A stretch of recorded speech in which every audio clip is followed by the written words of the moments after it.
Es un placer poder participar en este Congreso de Almer.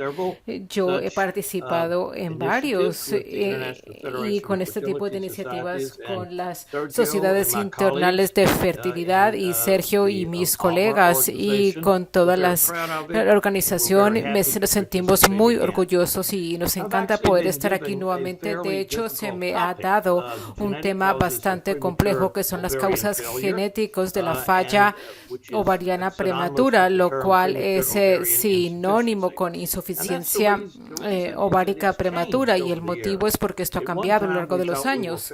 En un tiempo pensamos que conocíamos muy bien lo que eran las causas de la falla ovárica, más que todo anormalidades del cromosoma X, y bueno, en los últimos años hemos podido aprender que hay otras explicaciones que son mucho más prevalentes. Y bueno, los conflictos de interés se encuentran en esta diapositiva. Más que todo, que soy miembro del panel de expertos clínicos de Illumina, que como muchos de ustedes saben, es lo que maneja las secuencias de ADN en el mundo. Lo que vamos a hacer aquí es que vamos a discutir las causas genéticas de la falla ovárica. Yo pienso que todos conocemos el diagnóstico y también los abordajes. Sabemos que una FSH y LH elevado hacen que la detección y definición sea muy fácil después de cierto nivel. Históricamente pensamos de que esto eran mujeres de estatura pequeña que tengan anomalías somáticas características que son comunes, por ejemplo, en el síndrome de Turner, el 45S, pero también variaciones que ocurren si uno solamente ha perdido una parte del cromosoma X. Cuando nosotros vemos esto en una mujer con un cariotipo normal, nosotros no esperamos que veamos estatura corta y no esperamos ver ningún tipo de anomalía somática, aunque eso puede suceder. Bueno, otra cosa que puede darse con la falla ovárica es si empieza la menstruación, pero para antes de la edad esperada de la menopausia, y especialmente la definición aplica para mujeres que son menores de 40 cuya menstruación se para. Bueno, entonces aquí tenemos el paciente clásico de síndrome de Turner, 45X. Esto frecuentemente se da dentro del contexto de más de una línea celular y también ocurre dentro del contexto de una porción del cromosoma X estando faltando, y estos errores apuntan hacia donde puede haber pérdida del material cromosómica o del cromosoma X distal a esto. Así que, por ejemplo, si tenemos una pérdida acá con esta rotura hacia la punta del brazo corto del cromosoma X, todas las X estarían presentes hasta la parte inferior aquí y en las áreas acá. Así que durante muchos años nosotros pensamos que esto sería el mejor abordaje para llegar a regiones específicas, porque así que una vez nosotros hicimos esto, tratamos de descomponerlo entre amenorrea primaria, secundaria, y ustedes pueden ver que la estratificación no fue tan buena, y seguramente porque existían esos sismos. Bueno, porque aquí podemos identificar un gen relacionado a esto, y podemos ver este que se encuentra aquí es un gen que se llama proteína morfogénica ósea. Es importante recordar, excepto el concepto, y no es muy eficiente para poder identificarle esto. Así que bueno, rápidamente pudimos aprender que los genes que estaban controlando el desarrollo ovariano se encontraban no de manera exclusiva en el cromosoma X con el ostracismo, pero tenían que estar en otras partes, y otra parte estaba asociado a las autosomas, los cromosomas 1 al 22. Podemos ver que las estrategias de secuenciamiento, por tanto, se hicieron necesarias. Teníamos que tener tener la posibilidad de hacer una secuencia del ADN, poder identificar exactamente cuáles partes del ADN y del genoma completo están faltando, y también podemos identificar el gen que fue importado y yéndonos hacia el futuro, de pronto pueda ser reemplazado en mujeres que tienen falla ovárica prematura o de otro tipo.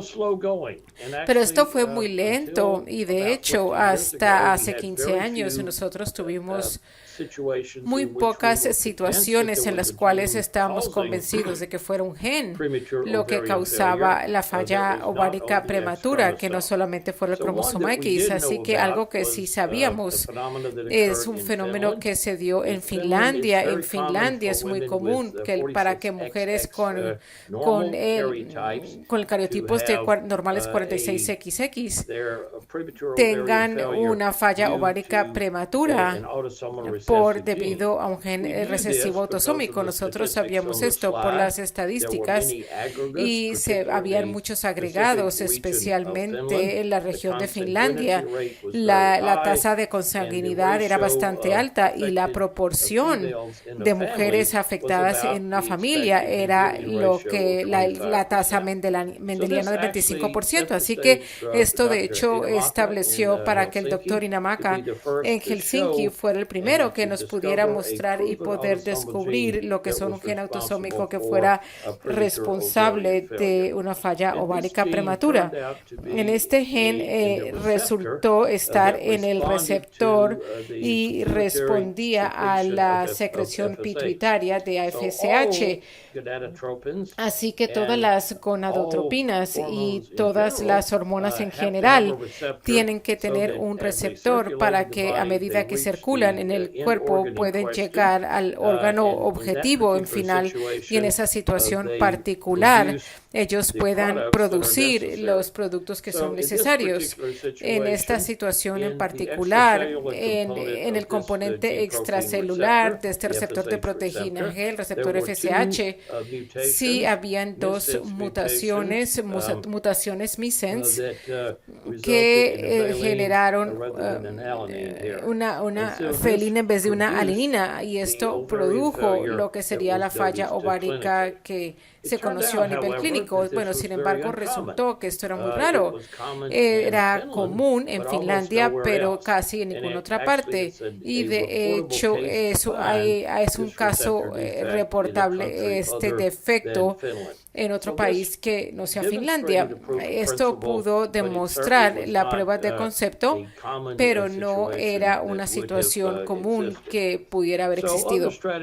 Bueno, esas estrategias tienen que ocurrir, y generalmente ellos coincidieron con el hecho de que el genoma humano había sido secuenciado y fuera aplicable, y resulta que no era tan costoso así como lo habíamos imaginado al principio.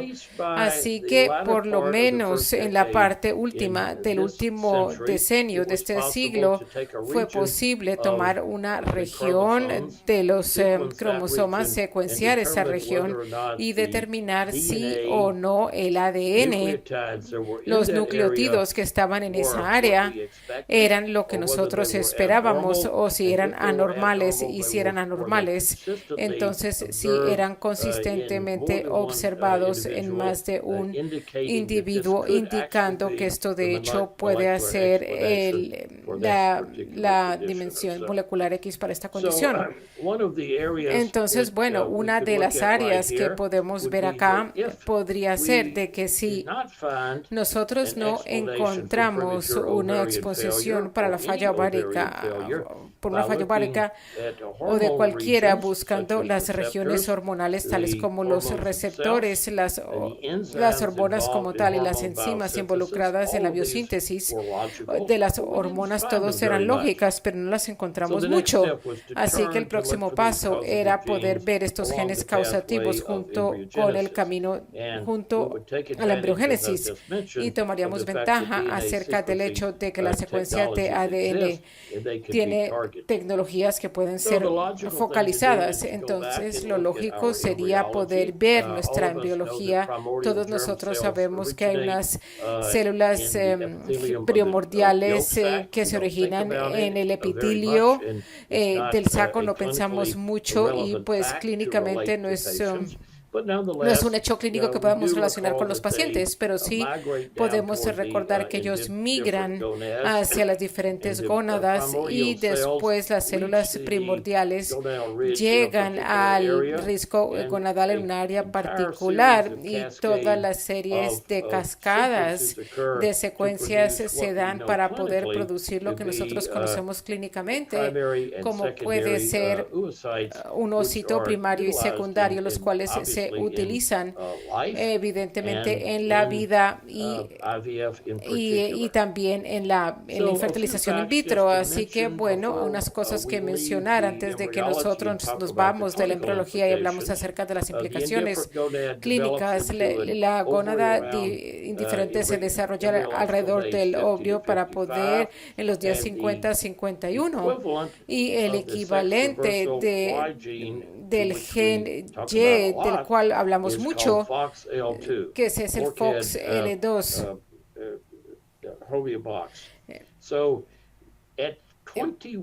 A las 20 semanas es muy importante saber que los ovarios fetales contienen aproximadamente 7 millones de células germinales y la gran mayoría de estas son sometidas a atresia. La mayoría de los ovocitos son sometidos a atresia en cualquier ciclo menstrual y solamente hay 400 que ovulan en el vivo. Solamente hay 45 y también hay 46 ovarios del síndrome de Turner, y es porque el agotamiento es mucho más rápido que en 45X que en 46XX. Por eso resulta que hay muchos genes en el X y hay muchos genes en los autosomos que son necesarios para este desarrollo ovariano. Bueno, aquí vemos una diapositiva bastante compleja que muestra los diferentes genes que están involucrados en tomar la gónada indiferente y convirtiéndola en un ovario. No vamos a adentrarnos en esto solamente para decir que muchos de estos que son importantes y que se muestran en aquellos pacientes que tienen mutaciones, tenemos el FOXL2, es una que definitivamente vale la pena tener en cuenta. Entonces, hay varios genes en esta vía que tienen una función doble, son esenciales para el desarrollo ovariano. Estos tres que están listados aquí, pero dado de que están temprano en la época, el embriogénesis tienen un rol doble, garantizando que el tejido somático necesario, que es necesario junto con la ogénesis, se ha desarrollado. Y cuando ustedes tienen un rol dual como hay una mutación de un gen determinado, puede tener diferentes tipos de características. Aquí pueden ver anomalías esqueléticas, anomalías en el tracto urogenital. También hay todas estas, todo esto se da hacia una alteración de este gen en particular. Un gen en esta área que vale la pena recordar es el FOXL2, que es el gen que debe existir para que se dé el desarrollo ovariano. Nosotros lo vemos en el contexto clínico. Esta mujer tiene características somáticas, tiene blefarofimosis, tiene tosis, tiene pliegues epicantos y podemos ver que es un síndrome dominante somático. También se puede reconocer como una explicación aislada para lo que puede ser una falla ovárica prematura. El hecho de que haya un gen que funciona y que genera tejido somático, así como tejido ovárico, vale la pena tener en cuenta a nivel clínico. El asunto aquí se ejemplifica por los factores de transcripción. Factor de transcripción quiere decir que es necesario para poder producir el ADN que se requiere. Y en este caso, este no fue el caso.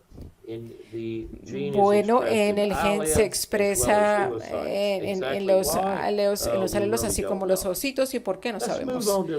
Vamos a irnos a algo que es mucho más conocido. Aquí podemos tener un diagrama que muestra el pasaje una vez se inicia con lo que son las células germinales primordiales y se desarrolla en los folículos secundarios. Clínicamente estamos mucho más familiarizados con lo que serían los folículos primarios y secundarios y con las células germinales primordiales, pero tienen esta vía y nosotros no vamos a hablar de ellas en detalle, a no ser que esto forma un quiste a medida que las células se compilan. Eventualmente puede ser un folículo primordial y después un folículo primario. Estos genes que vemos aquí en amarillo facilitan este proceso y son esenciales. Nosotros hemos sabido esto basado en el trabajo en animales, en los cuales una proteína dada para si hay una mutación que va más allá de ese nivel. Así que tenemos un bloqueo acá. Van a tener OCU4, Nano 3, pero no van a tener los genes que están en el otro lado acá, o por lo menos en una vía particular. Cada uno de estos ha sido analizado y se ha demostrado que es relevante para lo que es la falla ovárica prematura, y nuestro grupo con una serie de colaboradores han tratado de ver pacientes y han podido identificar esto en todos los genes que se muestran aquí en la caja roja. Bueno, algo para llamar la atención para este grupo que está aquí. Nosotros trabajamos juntos en el 2005 al 2008. El profesor Yi-Gin Chin, que se ve aquí en la parte izquierda, es la persona más activa en este campo en términos de poder identificar genes particulares.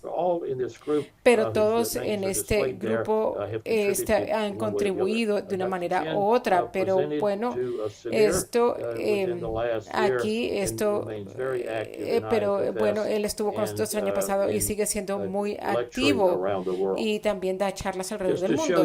Bueno, para mostrarle ejemplos, el NoVox es uno de los que primeros fue nombrado por el Dr. Rajkovic, que era el más alto de la foto anterior. Este fue un estudio que nosotros hicimos. El NoVox es el nombre de un homeobox ovárico en el neonato. Entonces, este fue un estudio que nosotros hicimos en el 2007, en el cual mujeres caucásicas de los Estados Unidos fueron estudiadas y 2 de 96 tenían una mutación missense, tal como se muestra en la caja que está acá. Nosotros pudimos demostrar que era funcional, pero no lo vimos en los controles. Estaba en una región conservada, pero es algo que nosotros queremos ver para poder determinar la causa, y la mutación en particular afecta el enlace. Por tanto, uno cree que podría tener un efecto, y sí lo hizo. Aquí vemos otro ejemplo de cómo se puede regresar a ese diagrama que les mostré con anterioridad y escoger un gen y un producto de proteína, el cual fue necesario. Esto se llama FIGLA. No voy a entrar en detalle, pero lo que sucede acá es que si hay una eliminación de AAC aquí, una vez hemos tenido esto, usted se salta lo que uno esperaría. Aquí tenemos un wild type AAC, que está acá, y ustedes sigan en la parte superior y ustedes no ven lo mismo. Una vez que tenemos esta eliminación en particular, falta un nucleótido específico, un aminoácido particular, y tienen un producto de gen que está aquí, tiene un nombre acá. Las tres ACA, en este caso, que es un nucleótido que eliminado afecta la posición 140, así que vemos que esto es un gen que ha sido eliminado. Aquí es como se puede comprobar que la falla ovárica prematura o una falla ovárica completa en esta situación en particular es algo que está causado por este gen en particular que ha sido mutado. Ha durado mucho en términos de cuánto hemos visto las aplicaciones para la falla ovárica, pero el mensaje es que tenemos la tecnología y continuaríamos haciéndolo si vamos adelante en el futuro. Ahora, ¿cuáles son las otras explicaciones que pueden existir para lo que son las fallas ováricas prematuras?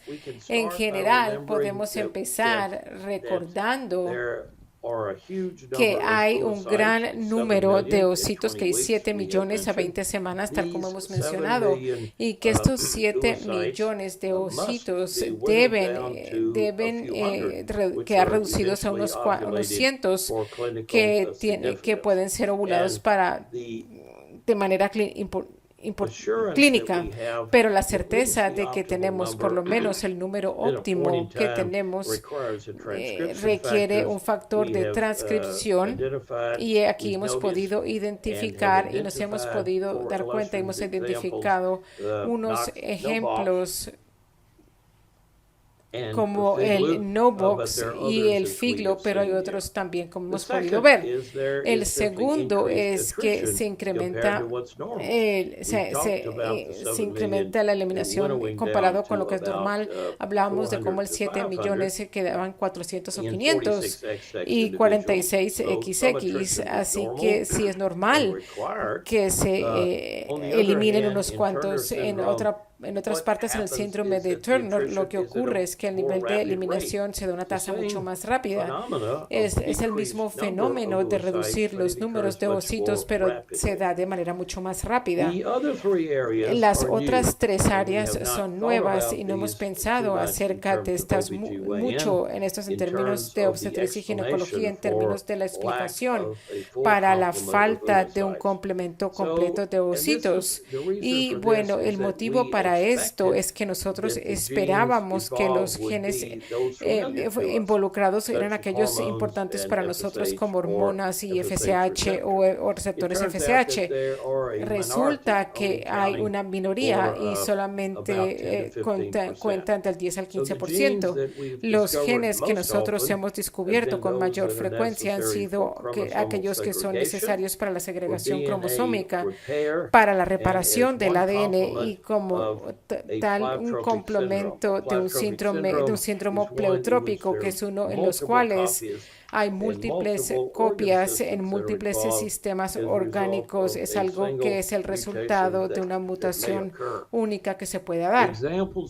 Ejemplos de estos nosotros conocemos el síndrome de Marfan como un ejemplo. Sabemos acerca de Toll y Lenke con los problemas del ojo, los problemas con las articulaciones. Ese es un problema de un síndrome pleutrópico. Resulta que los genes que producen la mayoría de los trastornos que son responsables para la falla ovárica prematura, de hecho, representan una mutación de ADN y reparación del ADN. No es sorprendente que esto haya ocurrido, porque como yo les voy a mencionar en por lo menos una diapositiva, nosotros sabemos que hay ciertas condiciones raras en las cuales se da una rotura del cromosoma y ellos casi siempre van a tener falla ovárica, pero nosotros no pensábamos que los genes que no vemos como parte del síndrome o que son responsables de lo mismo.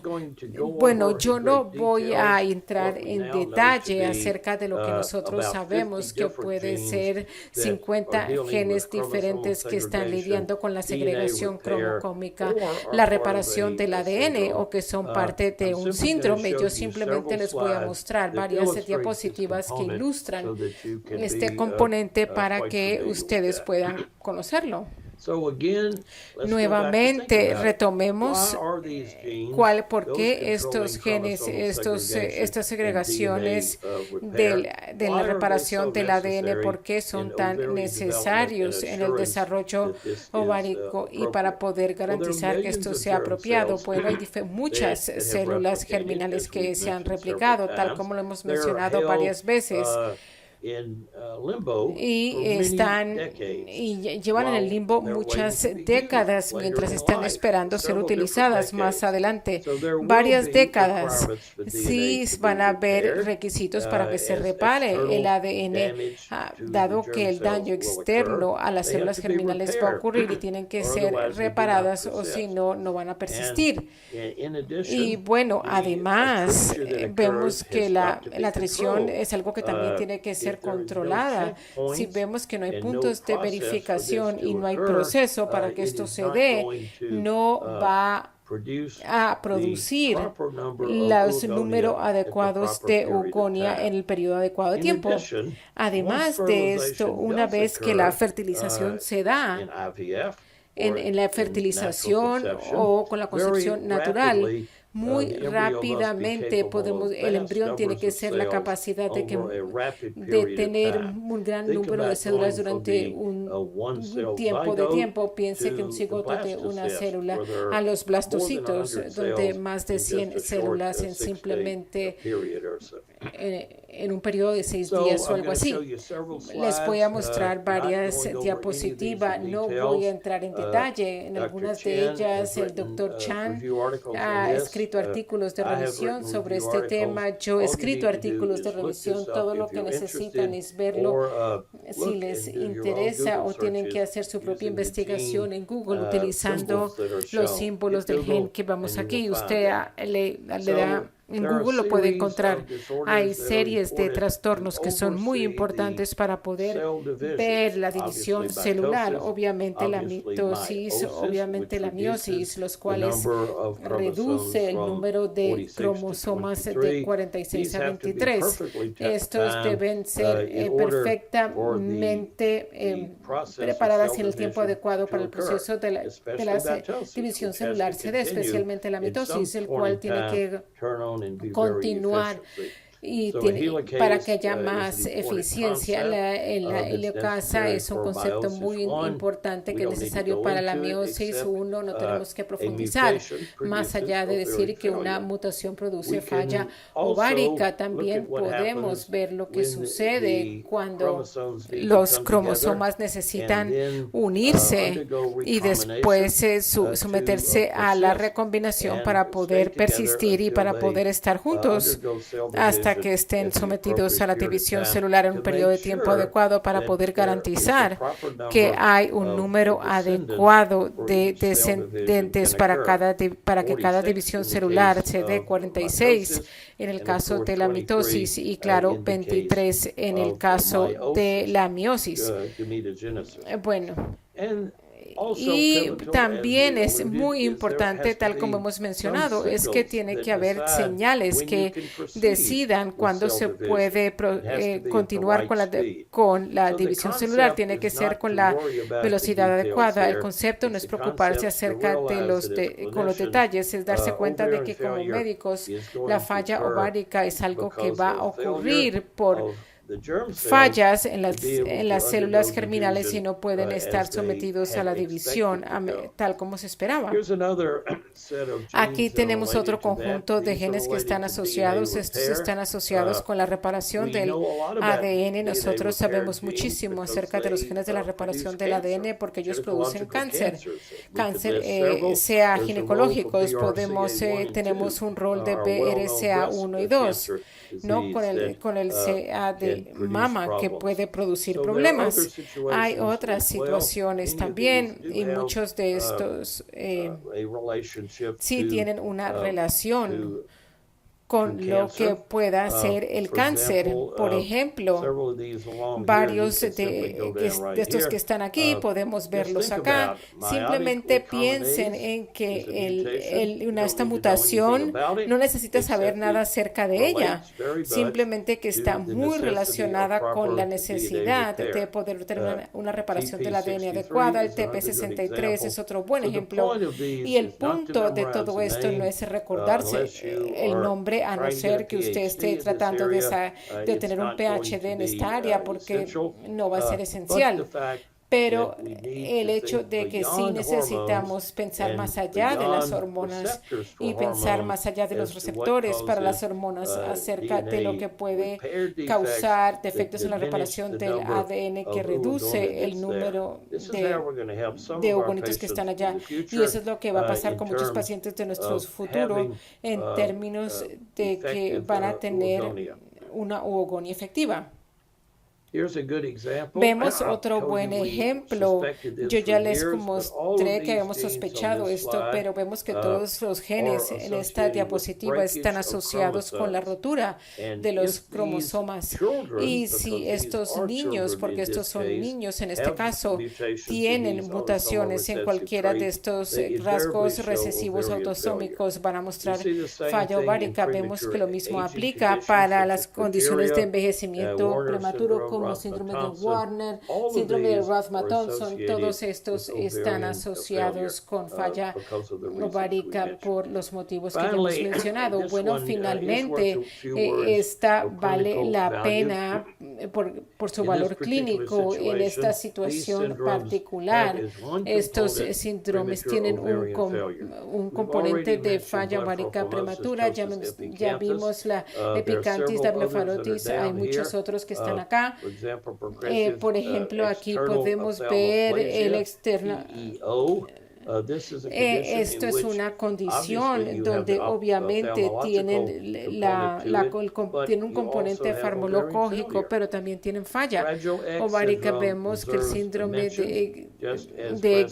síndrome de huevo frágil, así como BRCA1, donde también tienen un POF o POI. Quiero simplemente hablar acerca de esta condición muy común y después vamos a cerrar nuestra discusión. El gen recesivo, perdón, el síndrome de X frágil está asociado con un gen recesivo asociado a X que está localizado en el brazo distante del cromosoma X. Nosotros lo llamamos un X frágil porque antes de los días del ADN podíamos reconocer que era un sitio frágil y se rompió debido a una deficiencia que pueda ser puesto en ciertos medios de cultivo que pueden exacerbar esto. Es el trastorno más común que produce retardo mental en hombres, 46XY. En mujeres no es común, pero tiene una prevalencia de 1 en 4,000 a 8,000. Y las mujeres pueden también tener un coeficiente intelectual borderline, pero son menos afectadas que los hombres, como se podría esperar en esta herencia de recesivo asociado a X. Aquí podemos ver que la mujer típica o común tiene 45X, tiene 45 o menos repeticiones triples que se llaman citosina, guanina y guanina CGG. No es algo que tienen que recordar, pero el número de ser menos de 45, generalmente 30 a 35, es algo que vale la pena recordar. Algunas mujeres tienen más de eso, pero no exceden el 200. Esto se llama una premutación. Los factores importantes de esta premutación es que del 10 al 15% de estas mujeres van a tener una falla ovárica prematura. De hecho, junto con el 45X y el mosaicismo, es la explicación más común de lo que es una falla ovárica prematura. Y durante la meiosis, el número de repeticiones de CGG durante la meiosis femenina puede incrementar y puede exceder los 200 en este diagrama que ven acá, lo cual nos muestra, de hecho, el síndrome de X frágil mayor de 200, prematuro, premutación menos de 200, X frágil, síndrome clínico mayor de 200 en esta situación. El resumen de todo esto es del 10 al 15% de portadores de premutación que manifiestan falla ovárica. Esto es de 1 a 5, es representa el 1 al 5% de los casos esporádicos y aproximadamente 10 al 15% de casos familiares. Y bueno, nuevamente podemos hablar en cierta longitud, pero acerca de los detalles, pero el punto clave es que tenemos una función ovárica normal y la falla ovárica prematura incrementando hasta que se llegue hasta 200 y después para. Incrementa hasta un punto y para. Pero si es mayor que 200 en esa situación, se puede tener un síndrome de frágil X tanto en hombres como en mujeres. Una diapositiva final. Aquí podemos ver que la menopausia temprana, así como la insuficiencia ovárica prematura, son probablemente lo mismo.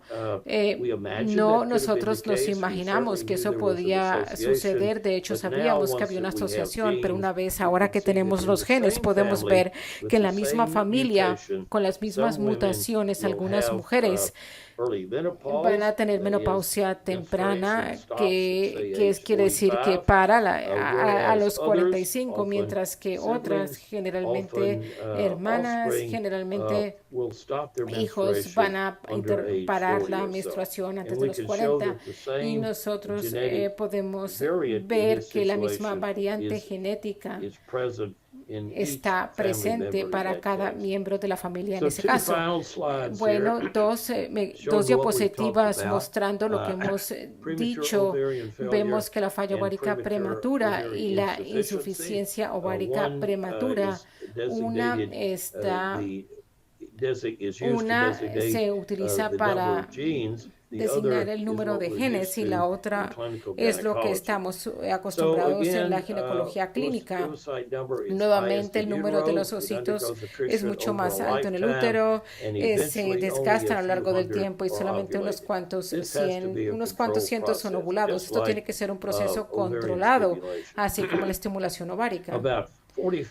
Casi el 5% de las fallas ováricas prematuras, de hecho, se dan en mujeres 45X que sí inician a menstruar, pero con la menorrea primaria, y casi el 10% van a tener 45X y 46XX. Aquí podemos ver las aplicaciones endocrinológicas tradicionales no son comunes, con excepción del receptor FSH en Finlandia. Hay unos cuantos genes que fueron alterados en la diferenciación temprana y por tanto afectan tanto los órganos de la gónada inductales, y ya lo hemos mostrado, pero nuevamente estos son muy poco comunes. Lo que no es raro es la explicación de la falla ovárica prematura, porque y es lo que vemos aquí en estos puntos, es que en cada paso la eugénesis va de las células germinales primordiales a los folículos primordiales, a lo que son los folículos primarios y secundarios, los factores de transcripción después de que sean intactos. Y nosotros hemos ilustrado estos. Vemos que hay genes pleotrópicos que hemos mostrado con huevos frágiles, pero esto es un componente de falla ovárica prematura o que tiene una falla ovárica completa, pero mucho más común.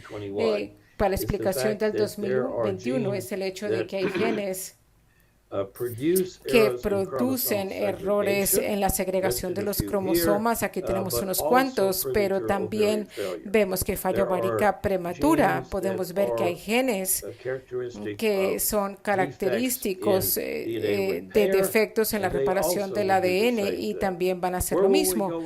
¿Hacia dónde vamos en el futuro? Bueno, nosotros no esperamos que nadie, incluido yo, recuerden todos estos genes, pero esperamos el poder tener paneles de genes disponibles para que cuando nuestros pacientes con insuficiencia ovárica prematura se desarrollen y vengan donde nosotros les prescribamos paneles de genes y podemos tener un diagnóstico específico.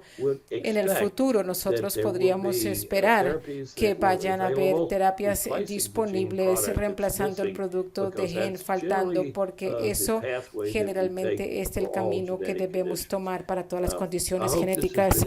Espero que esto haya sido interesante y para poder mostrarles este aspecto tan interesante de cómo los factores genéticos y cómo las tecnologías genéticas pueden producir y puede una explicación para condiciones de las que hemos pensado mucho tiempo. Muchas gracias.